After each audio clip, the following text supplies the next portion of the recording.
अस्सलाम वालेकुम and welcome to my YouTube channel. भाई आगे आने वाले वक्तों में digital assets will become the plots. Digital asset ही आने वाले वक्तों में प्लॉट्स बनने वाले हैं and let me tell you why.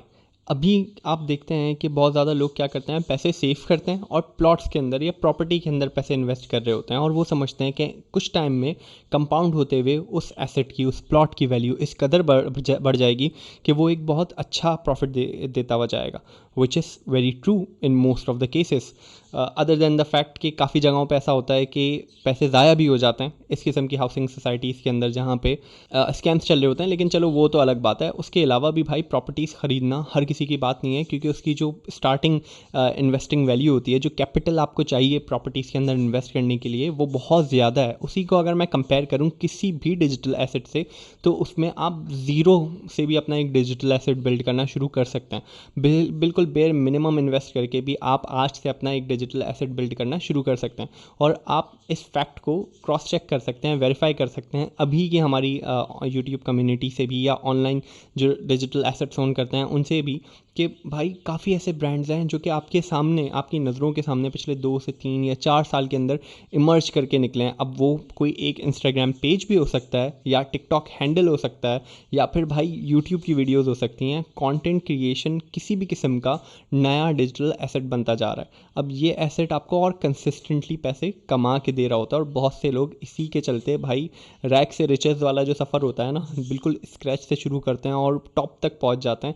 ये सारी चीज़ें डिजिटल एसेट्स के थ्रू पॉसिबल है। अब तुम ये कैसे कर सकते हो, और तुम कैसे डिजिटल एक एसेट बिल्ड कर सकते हो और उससे वेल्थ क्रिएट कर सकते हो, इसके ऊपर बात करते हैं। देखो, डिजिटल एसेट्स बिल्ड करने की तरफ जाओ तो तुम्हारे पास दो पाथ आते हैं, सही है, दो रास्ते आएंगे। एक तो ये है जो कि ऑर्डिनरी है कि या तो तुम यूट्यूब का कोई चैनल बना के बैठ जाओ, या टिकटॉक अकाउंट खोल के बैठ जाओ, या इंस्टाग्राम अकाउंट खोल के बैठ जाओ। उसके ऊपर तुम कंसिस्टेंटली कोई भी वैल्यूएबल कंटेंट डालते रहोगे और लोग तुम्हारे उसके साथ इंगेज करते रहेंगे, और एक तुम्हारी लॉयल ऑडियंस बन जाएगी विद टाइम। हाँ, टाइम थोड़ा ज़्यादा लगेगा, लेकिन इवेंचुअली बिल्डअप हो जाएगी। और हो सकता है भाई कि तुम्हारी कोई एक वीडियो भी ऐसी वायरल हो जाए तो बाकी सारा कंटेंट भी चलना शुरू हो जाएगा। इस फेस के साथ प्रॉब्लम ये है, जो कि मैं पर्सनली देखता हूँ, कि भाई इसके साथ पैसिव इनकम वाला कॉन्सेप्ट वेरीफाई नहीं करता। इसके अंदर आपको एक्टिवली बहुत ज़्यादा काम करते रहना पड़ता है to push it through the wave. यानी आप ऐसे समझ लें कि आपने एक इंस्टाग्राम पेज बनाया और उसकी बहुत अच्छी फॉलोइंग बना ली, यूट्यूब चैनल बनाया, उसकी बहुत अच्छी फॉलोइंग बना ली, कुछ टाइम आपने काम किया, उसके बाद आपने उसके ऊपर वीडियोस डालना छोड़ दी।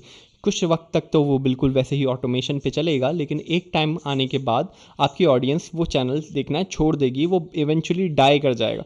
तो भाई कंसिस्टेंसी के साथ इस चैनल के अंदर काम करना बेहद ज़रूरी है, वरना क्योंकि आपकी और जो ऑडियंस हैगी वो किसी दूसरे क्रिएटर की तरफ चली जाएगी जो कि कंसिस्टेंटली इसी से वही काम प्रोड्यूस करके दे रहा है। तो ये इस फेस के साथ प्रॉब्लम है। लेकिन अगर आपके पास इतना वक्त है जो आप इसको दे सकते हैं और कंसिस्टेंसी से इसके ऊपर काम कर सकते हैं, तो आई वुड सजेस्ट इसके साथ आप जा सकते हैं। इसके अंदर आप बिल्कुल ज़ीरो इन्वेस्टमेंट में भी काम कर सकते हैं। यानी अगर आपके पास कोई एक अदद एंड्रॉयड फ़ोन है, उससे भी आपका काम शुरू हो जाएगा, आपको ज़्यादा पैसे इन्वेस्ट करने की ज़रूरत ही नहीं है। अब आते हैं दूसरे ऑप्शन की तरफ। दूसरा ऑप्शन है कि भाई आप एक ब्लॉग बिल्ड कर लें। ब्लॉगिंग की एक ब्यूटी ये है कि इसके अंदर आपको एक वक्त के बाद कंसिस्टेंसी की ज़रूरत नहीं पड़ती। मिसाल के तौर पे अगर मैं अपने ब्लॉग के ऊपर 100-200 पोस्ट डालने के बाद उसको 1 साल तक छोड़ दूं, तो भी कंसिस्टेंसी के साथ मेरा ब्लॉग वो उतना ही ट्रैफिक लाता रहेगा। हाँ, ये मैं कर सकता हूँ, 3-4 महीने पे, 5 महीने पे अपने कंटेंट को देख लूँ, अगर कुछ अपडेट आई है उस कंटेंट के अंदर उसको अपडेट कर लिया, थोड़ा सा लिंक स्ट्रक्चर देख लिया, या और सो एंड फोर्थ, थोड़ा सा मेंटेनेंस का काम देख लिया, लेकिन सम वॉट वो पैसिव इनकम स्ट्रीम के ऊपर बिल्ड हो जाएगा। मुझे कम से कम अपना वक्त इस पर देना पड़ेगा और इसके ऊपर इतना कंसिस्टेंट रहने की ज़रूरत नहीं है।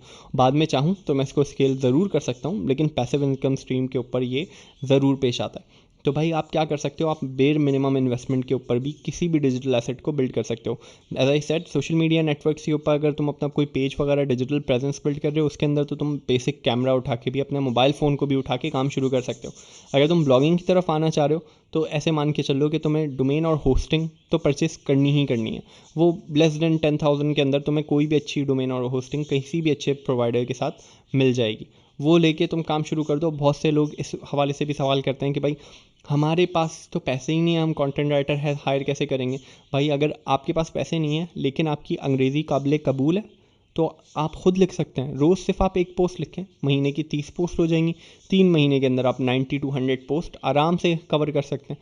लेकिन कंसिस्टेंसी के साथ साथ आप कुछ कर से तो काम करें। 6 महीने आप कंसिस्टेंसी से ब्लॉग पे लगा के तो देखें, उसके बाद उसको वहीं पे लगा के छोड़ दें। साल 1.5 साल के अंदर वो खुद ही तमीज़ की इनकम करना शुरू कर देगा। लेकिन आप अपना एक प्रॉपर टारगेट सेट करें कि हाँ मुझे डिजिटल एसेट बनाना है, हाँ मुझे ब्लॉग 100 पोस्ट तक मैं पूरी मेहनत करूँगा। उसके बाद मैं थोड़ा सा लेज़ी हो सकता हूँ, उसके बाद मैं थोड़ा सा अपने स्केड्यूल के अंदर फ्लेक्सिबिलिटी ला सकता हूँ कि भाई मैं रोज़ एक पोस्ट नहीं लिख रहा, लेकिन हफ्ते में मैं 5 की जगह या 7 पोस्ट की जगह चलो 3 पोस्ट लिख रहा हूँ या 2 पोस्ट लिख रहा हूँ। इस हिसाब से आप अपने आप को रिलैक्सेशन ज़रूर दे सकते हैं। तो भाई काम स्टार्ट करने के ऊपर है, आप कब से अपना काम स्टार्ट करना शुरू करते हैं। आज की वीडियो में इतना ही। अपना बहुत रखो ख्याल। खुदा हाफिज़।